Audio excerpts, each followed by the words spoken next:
Good evening. All right. Super excited to continue on with Everworld Land of Loss. Update on my life situation. I did start a new job at Target. I've got my red shirt on.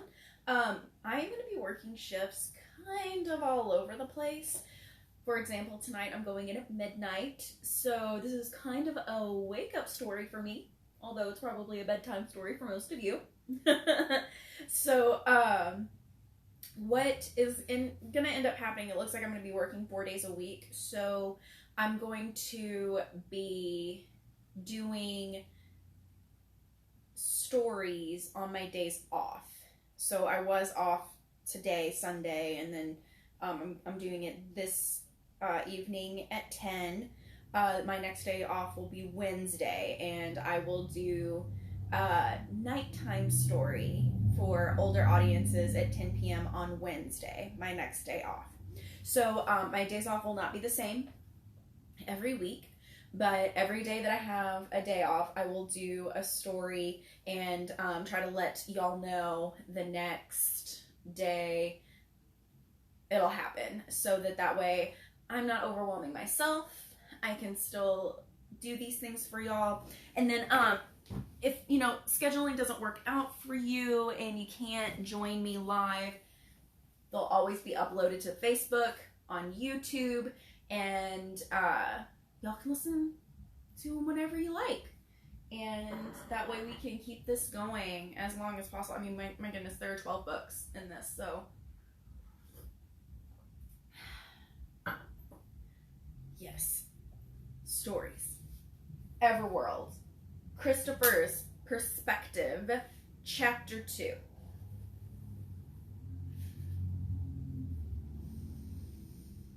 Everworld.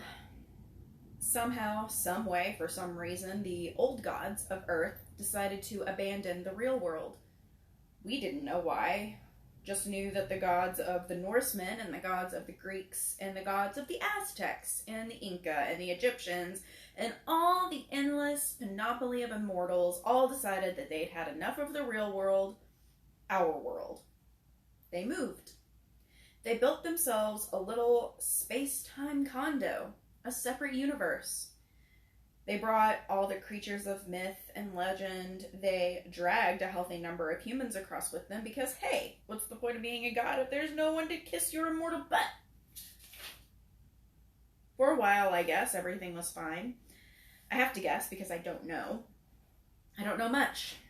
But somehow, into this combination, Asgard Olympus, Boca Raton, this cosmic retirement home for gods of war and love and wine and mischief and death, and no doubt pizza for all I know, strangers crashed the party.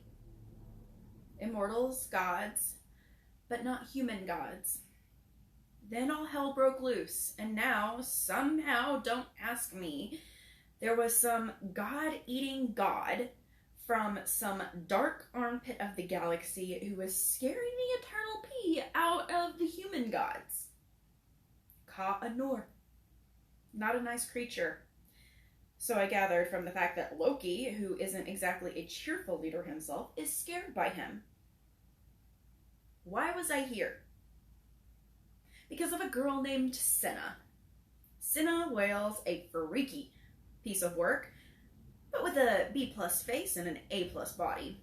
Assuming you're not one of those guys looking for 8 pounds of silicone. Smart, weird, sexy, inscrutable. Man, I was hot for her. Then it all went sour, don't know why. She was like a spider who'd wrapped me up in the silk web and was ready to finish me off. And me wanting to be finished off. Then nothing. Next I see her, she's with David. And yet, I was there that too early morning down by Lake Michigan, called there by a voice that not only my deepest brain heard, I was down there watching, me along with Jaleel and April and David, when the world went tilt. a wolf the size of a tractor trailer broke through from somewhere that was definitely not a suburb of Chicago, broke the barrier of our comfy, cozy little universe, and snatched up Senna in his jaws. We were dragged along in the backwash. Next thing we know, Senna's gone. We're face to face with a pissed off Loki and a bunch of trolls. And Loki wants to know what we've done with his witch, Senna. Long story short, we escaped and got in tight with some Vikings who were about to leave on a mission for Loki. A mission to kill Huitzilopochtli and bring his head home as a trade-in for the freedom of Odin One-Eye, boss god of the Norsemen. And it gets weirder because we aren't all the way into Everworld. We're there as long as we're awake. Go to sleep, and then we slip back into our lives in the real world. In and out, back and forth, cutting, assembly, and groaning about homework and checking out the visible panty lines one minute, being chased by murderous trolls the next. It's a lunatic life. Dangerous, too. Huitzilopochtli swooped down on us like a gigantic bird of prey, and the Vikings fell back. Instead of looking ahead to see backs, I was seeing faces now. Worried, frightened, disheartened faces. It wasn't a stampede, more like a hand that had reached out and touched a hot stove and yanked back almost instinctively. The big H looked like any one of his warriors, more feathers, larger, and blue, of course. But it wasn't what you saw of Huitzilopochtli that scared you, it was what you felt. There are people you meet, people whose eyes you happen to look into, and right away you know that they are apart from the basic humanity that more or less unites us. You know, without knowing why, that you're seeing a person whose pleasure comes from the pain of others, someone whose entertainment is gloating at the terror of others. Beneath the shadow of Huitzilopochtli's wings, you didn't have to look at him to feel the evil. It invaded your mind like an acid. It ate away at your defenses and seeped into your soul. I started to run. A hand grabbed me. David. We can't run, he gasped, looking feverish and wild. Why not? It's what she wants, he said. She? I said something like, forget you, only several shades more intense. I didn't know who she was. I didn't care. I tore loose of his grip. A big Viking slammed into me, knocked me down on my back, and I kept running. The Aztecs, emboldened by their god, counterattacked. They made a weird, trilling scream as they came on. I tried to stand up. Too many fleeing bodies all around me, legs, knees, feet hitting me. Heedless. My head was still bleeding. David grabbed me again, crouched next to me. We were a boulder in a stream. I think she's with him, David hissed. Senna. She's with Huitzilopochtli. I don't give a damn, I yelled. Stand fast with Mjolnir, Olaf Ironfoot bellowed. Suddenly, now just a spear's throw away. Mjolnir! We still have the hammer, David said. Are you nuts? I shrieked. I told him where he could stick Mjolnir. If we go for the boats, they'll cut us to pieces, David said. We won't be able to get the boats off the beach, and if we try, we'll be exposed and helpless. They'll have us by the rear. We have to hold our ground. Somehow that calm, cool assessment, that military judgment penetrated my panic. He was right. We couldn't run for the boats. The Aztecs would be all over us. They'd massacre us at their leisure. I let David yank me to my feet.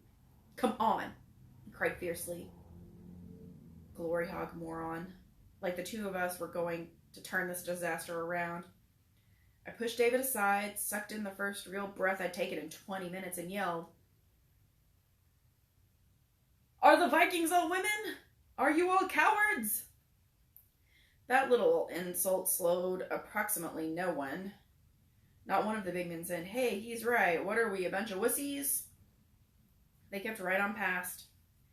I could see the Aztecs rushing toward us. They were smiling and waving their Stone Age weapons up at their lunatic god, who swooped low, spreading his own private cloud of doom in his wake. "The song!" David yelled. "Give them the song!" I knew which song. The Vikings believed we were minstrels.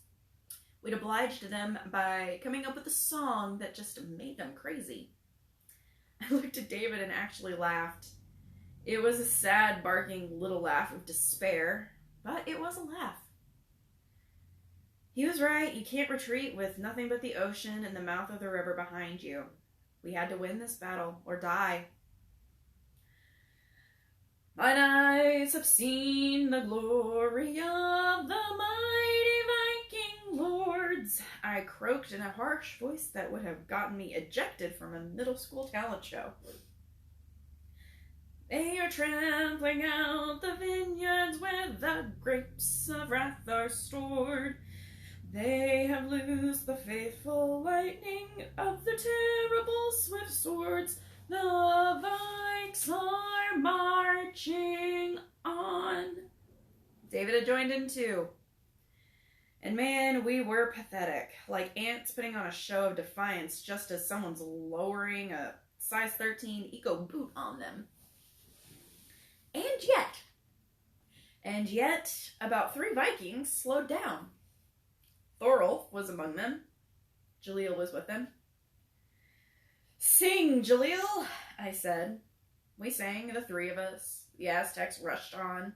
The Vikings kept running, only not as fast. For a long, horrible moment, the battle hung in the balance, hung poised on the edge of a rout and slaughter. The ragged Aztec line was rushing. The Viking line was pulling back. In the few yards of no man's land that separated the 2 armies stood Olaf Ironfoot, all alone. Just him and Thor's hammer. About 10 feet behind him was our little nut, composed of 3 quivering teenagers and a handful of Vikings, all yelling a mangled version of the battle hymn of the Republic. And swooshing by overhead like some kind of gigantic satanic piñata, the feathered Aztec god who lived on human hearts. We sang because we were dead meat, and we'd have tried anything to stay alive for another 8 seconds. We jumped aboard our longships and we sailed upon the seas, and suddenly a new voice chimed in, Big Olaf in his big baritone. He threw back his head and yelled the words up at Huitzilopochtli while he brandished Thor's hammer. "And we slaughtered all who fought us, and we did so as we please, 'cause we're crazy Viking warriors and we never beg for peace. The Vikes are marching on." People do strange stuff in battle. You take a human and pump him full of adrenaline, and in the case of the Vikings, a lot of beer, and you never know what's going to happen. The Vikings stopped running. They sang, and they stopped running. They turned. They hesitated.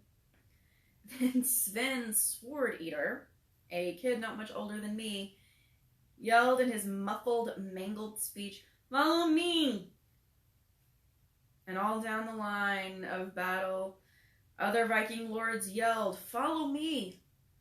And the line surged back up the beach, back toward the Aztecs. Olaf exploded in insane laughter. He drew back his arm and let fly with Mjolnir. The hammer flew. The stubby little handle and the cinder block of steel flew up and up, further, faster, harder than was possible. I mean, it was like that hammer had a rocket backpack. Mjolnir flew toward Huitzilopochtli.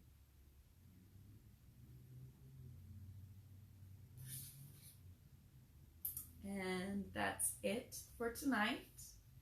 I can't wait to join y'all again for nighttime stories. Probably wake up stories for me. Probably bedtime stories for you, but whatever the case, Nighttime stories, 10 p.m. on Wednesday, and we will continue Land of Lost, Book 2 of Everworld. Good night.